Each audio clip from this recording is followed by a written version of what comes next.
बिस्मिल्लाहिर्रहमानिर्रहीम। अस्सलाम वालेकुम व्यूअर्स, कैसे हैं आप? अल्लाह ताला आपको खुश रखे, आबाद रखे, आमीन। आज जी हम बना रहे हैं बीफ के रेशा कबाब। बहुत ही मज़े के बनते हैं और मैंने बहुत आसान रेसिपी से बनाया इसको। चलें बनाना शुरू करते हैं। रेसिपी पसंद है लाइक करना मत भूलिएगा।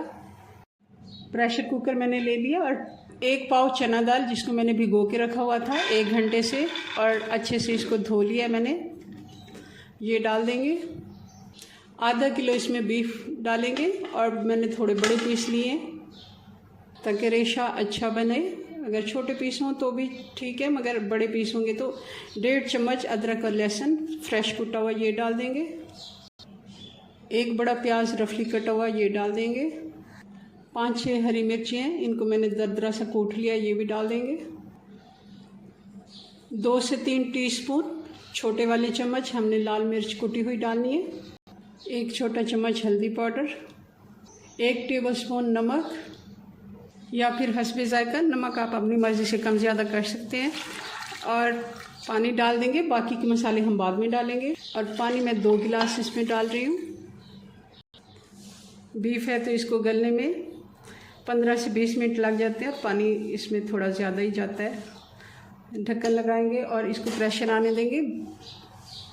10 मिनट हमने थोड़ा तेज़ चूल्हे पे रखना है। तेज़ से मुराद ये है कि इतना कि अच्छे से इसको बॉयल आ जाए, और सीटी बजना जैसे शुरू होती है उसके बाद हमने टाइम काउंट करना है। और 10 मिनट थोड़ी स्लो आंच पे, मीडियम स्लो आंच पे मुकम्मल हम इसकी कुकिंग करते हैं 20 मिनट के लिए। प्रेशर कुकर को अच्छे से ठंडा होने दिया है मैंने। आप देख रहे हैं, ये देखें बिल्कुल परफेक्ट पानी था, कोई ना ही हमारी दाल नीचे से लगी है और ना ही पानी बचा है। और दाल हमारी अच्छे से गली हुई है और गोश्त भी अच्छे से गल गया है। हमें मज़ीद इसको खुश करने की ज़रूरत नहीं है। अब इसको आप कुंडी डंडे में भी कूट सकते हैं, मगर मैं इसका क्योंकि रेशा हम बनाएंगे तो मैं इसको चॉपर में बिल्कुल नहीं डालूँगी।